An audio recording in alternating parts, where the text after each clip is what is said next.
Eh bien, bonjour Adrien. Bonjour Hem, Amandine. Tu as accepté en fait de témoigner suite, à un accompagnement coaching à mes côtés et je t'en remercie. C'est même toi qui me l'as proposé et ça m'a fait super plaisir.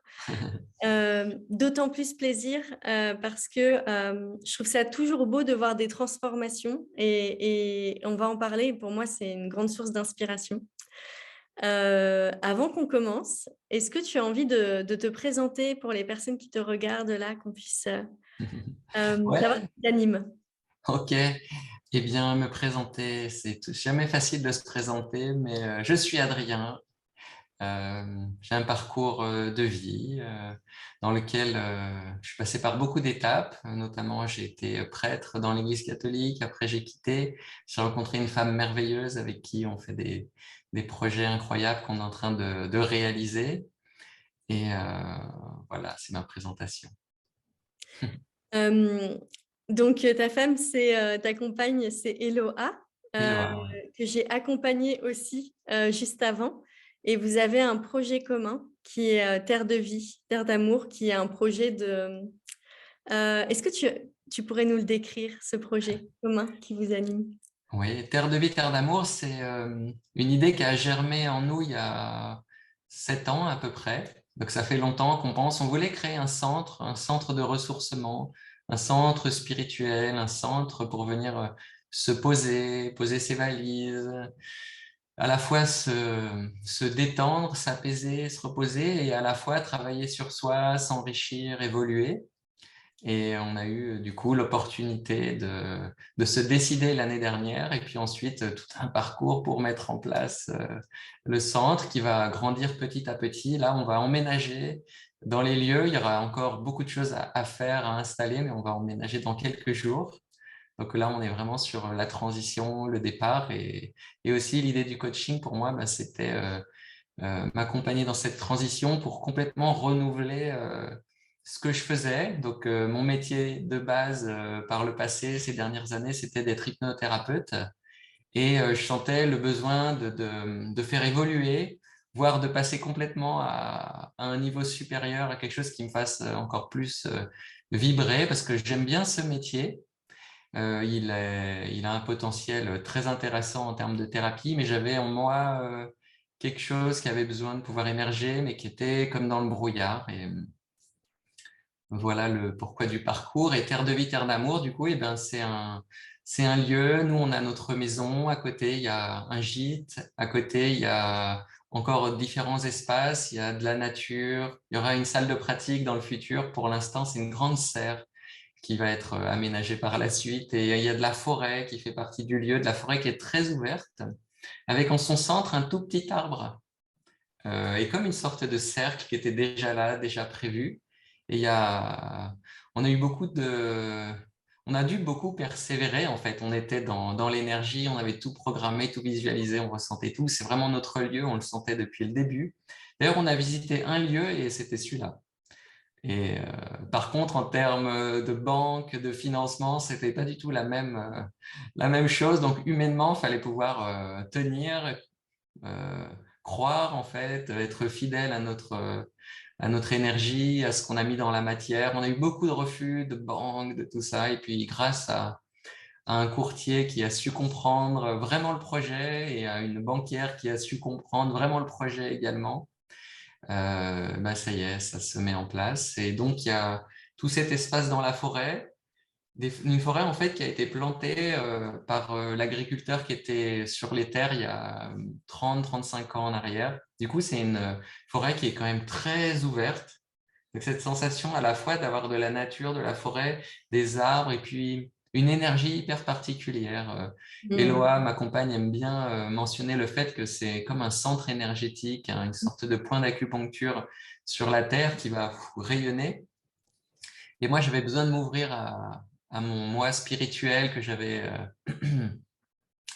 mis le couvercle dessus quand j'avais quitté l'Église catholique il y a une petite dizaine d'années en arrière et j'avais besoin de pouvoir me réouvrir en fait à ce qui vibre le plus en moi pour m'accomplir, pour partager et puis passer en fait, souvent on cherche à modifier des comportements à changer des choses en nous, on dit ah, ça va pas, il faut que je le change, à un travail beaucoup plus spirituel, beaucoup plus identitaire en fait, qui je suis vraiment et comment je peux laisser rayonner qui je suis dans mon corps, dans mon lieu de vie, dans mes relations. Voilà, le but de Terre de Vie, Terre d'amour, c'est être accueilli dans un lieu, on prenne soin de soi et avec aussi des propositions de type corporel également ou thérapeutique. Et puis, ça va s'élargir, s'étendre et on est quand même avec notre entreprise, c'est Âme de Femme Unity. Mm. Moi, je suis entré dans l'entreprise d'Eloa hier. Voilà qui est né âme de femme Unity avec cette alliance du féminin, du masculin, vous deux, mais aussi dans vos énergies intérieures. Ouais. Voilà, la naissance, comme tu dis, c'était hier.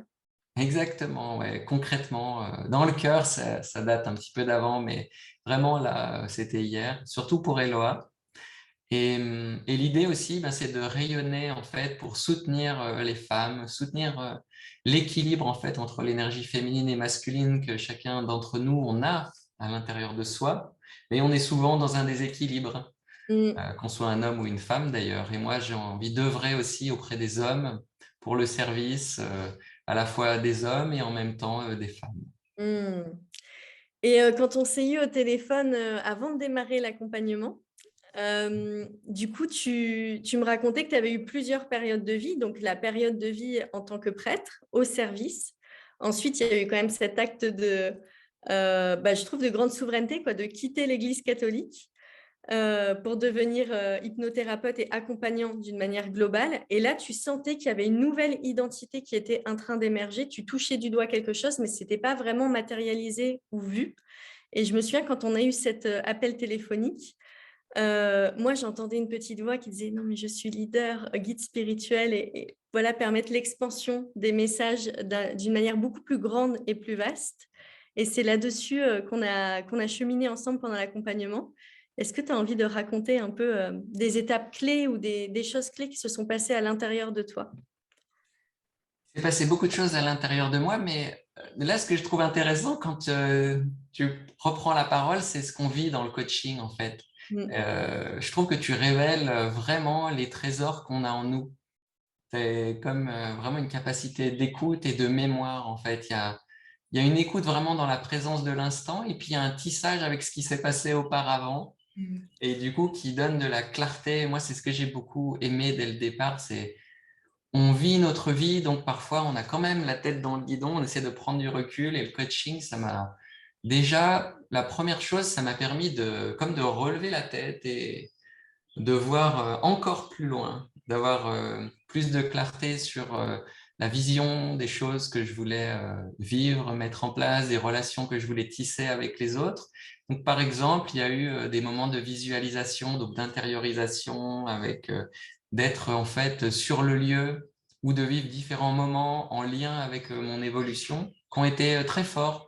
Ça m'a Je pratique beaucoup l'auto-hypnose, mais parfois, d'avoir un regard extérieur qui nous guide à vivre quelque chose, c'est vraiment très percutant. Moi, ça m'a beaucoup marqué, en tout cas, ces moments où j'étais au contact d'autres personnes, comment je les accueille, qu'est-ce qui se passe. J'ai envie de mettre aussi en place au niveau local quelque chose là-bas qui soit comme un sas, un temps où qui veut venir vient. Alors peut-être il y aura une personne, deux personnes, 15 personnes, peu importe, on se réunit dans la salle et puis on a 2 heures pour échanger, discuter, entrer dans des pratiques également.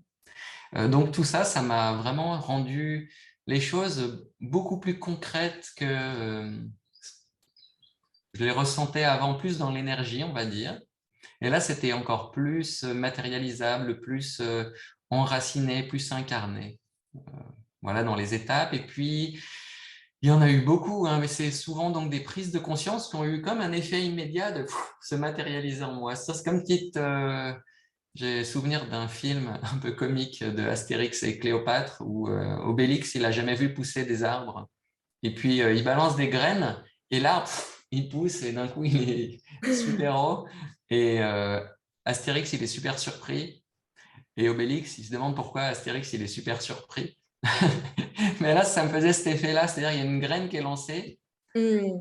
et d'un coup, elle émerge parce que c'est cette précision que tu as, je trouve, une précision chirurgicale, avec des petits outils mentaux, d'aller trouver le bon endroit, en fait. Et du coup, c'est déjà là, ce qui est déjà là, juste permettre que ça se révèle, que ça jaillisse. Ouais. C'est top que tu dis ça parce que souvent on dit qu'en tant que coach, on ne fait pas grand-chose. Parce qu'en fait, c'est ça que j'adore dans le coaching et si tu dois le voir dans l'accompagnement, tu vois, tu captes la lumière de la personne et après, hop, on tire le fil, mais la lumière, elle était déjà là et c'est magnifique et moi, j'ai adoré, t'accompagner pour cette raison-là. C'est que, bah, pour moi, c'est un honneur, tu vois, d'accompagner un leader spirituel et j'ai une vision, pas dans la matière concrètement, mais il y a des énergétiquement, je vois ce que tu vois, je vois tout le potentiel, en fait et je me dis: «Waouh, quelle chance!» et là, il y a beaucoup de choses qui sont concrètes et qui se matérialisent dans tes projets, par rapport à votre lieu et ce que j'ai trouvé très beau aussi, c'est de travailler énergétiquement avec un lieu. C'est-à-dire que, bon, toi et Eloa, du coup, vous êtes déjà un couple sacré, donc ça a été très profond, tu vois, de continuer l'accompagnement avec toi, alors qu'il avait déjà été initié avec Eloa. Et ensuite, le lieu Terre de vie, Terre d'amour, il faisait, pour, à mon sens, vraiment partie aussi de l'accompagnement énergétiquement, parce que vous vous positionnez comme gardien du lieu. Et ensuite, bah, quand on est gardien d'un lieu aussi fort et puissant énergétiquement, ça implique que les gardiens s'élèvent dans leur posture et c'est exactement le processus qui s'est passé. Mm. Ouais.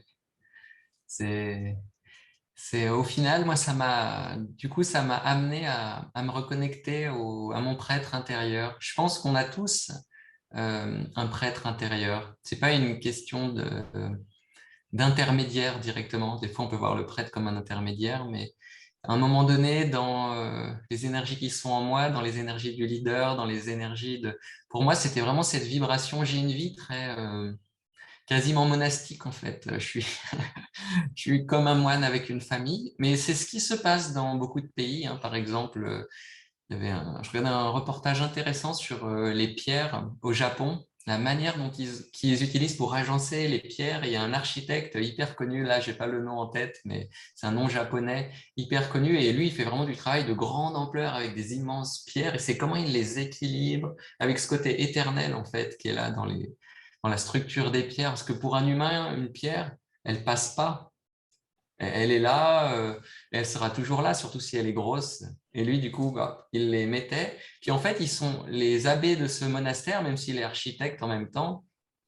euh, Ils sont abbés, donc l'abbé, c'est le responsable du monastère, si on veut. Ils sont abbés du monastère de père en fils. Donc en fait, ils ont une famille, une vie monastique, un travail. Et en fait, c'est quelque chose qui n'existe pas tellement dans la mentalité occidentale, où il y a soit on travaille, on a une famille, soit ça va être un moine quelque part dans son monastère ou un ermite. Et l'idée, en fait, qui est, moi, ce qui me fait vibrer, c'est aussi de permettre de transmettre mon mode de vie Mm. qui est en train de s'établir, mais que je vis moi personnellement depuis longtemps, et d'ajouter du coup cet aspect de prêtre avec des célébrations.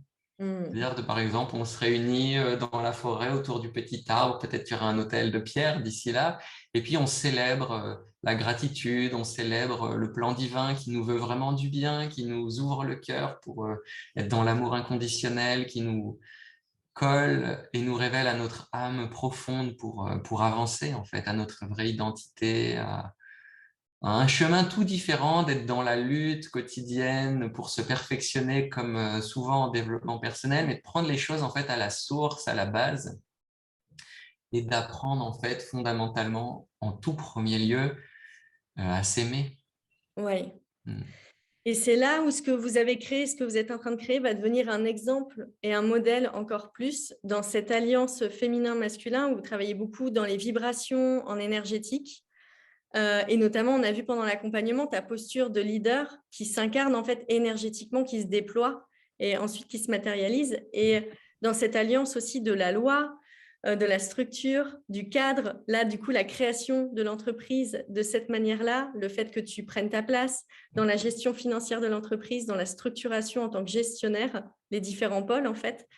Tu réunis vraiment la partie énergie féminine avec spiritualité, vision, et la partie énergie masculine avec le cadre, l'agencement, le faire, mettre en place des tâches et être dans le concret, en fait.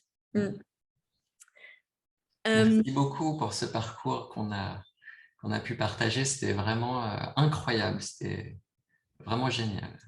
Merci. Merci. Et c'est ça aussi qu'on a évoqué hier et qui est fort, c'est que quand on fait un accompagnement, moi, je le vois énormément comme de la co-création. C'est-à-dire que tu partages ta vibration. Moi, je suis à l'écoute et forcément, en tant qu'accompagnante, ça me transforme. Et c'est pour ça que quand on est... moi, j'adore l'idée de rencontrer, tu vois, des clients de coup de cœur, âme sœur, parce qu'on sent que tu évoquais le mot tissage qu'Eloa utilise. On sent qu'il y a un tissage beaucoup plus large qui se crée et que ce nouveau monde dont on rêve tant, en fait, il est déjà là sur beaucoup de plans. Et si c'est pas indiscret, si on renverse les rôles juste quelques secondes, sur quel point ça t'a fait vibrer? Qu'est-ce qui t'a marqué dans cet inter-échange? Alors déjà, le premier point, j'ai été honorée mais d'accompagner une personne qui a été prêtre. C'est-à-dire, tu as voué ta vie à la recherche spirituelle et tu continues aujourd'hui sur un autre format. Et le fait d'avoir quitté l'ordre catholique, je ne l'ai pas vécu, mais je pense qu'il faut une force intérieure. Et du coup, une fois qu'on a développé cette force intérieure, on peut tout faire. Il y a une sorte de souveraineté qui a été conquise comme ça et je me suis dit, waouh, je vais accompagner une personne qui a fait ça, en fait, qui s'est affranchie à ce point-là. Donc ça, déjà, ça m'a passionnée. Et l'autre point, mais que j'ai évoqué tout à l'heure, c'est que quand je ressens la vibration vraiment de ce que tu es en train de devenir, et en fait, la vibration que tu vas avoir pleinement dans quelques années, et ce truc très expansif, je le ressens déjà. Donc pour moi, c'est un cadeau d'y avoir accès et de le voir. Et le fait qu'on ait eu un lien dans l'intimité, parce que tu me parles de ton âme, toi, tu as envie d'accompagner les personnes à révéler leur lumière intérieure. Donc, ça parle de toi, en fait, beaucoup. C'est des discussions profondes. Donc, forcément, je ressors des rendez-vous. Moi, je suis là, je fais « Ok, ok, tout est là, merci. » Voilà. Bravo, merci. Merci à toi. Eh bien, écoute, je te souhaite une belle continuation dans tout ce que vous êtes en train de mettre en place et dans toi, ce que tu es en train d'asseoir en ce moment dans ton identité de leader, de prêtre du nouveau paradigme et prêtre universel, voilà, pour réconcilier tous les mondes, en fait. Merci, Adrien. Merci beaucoup.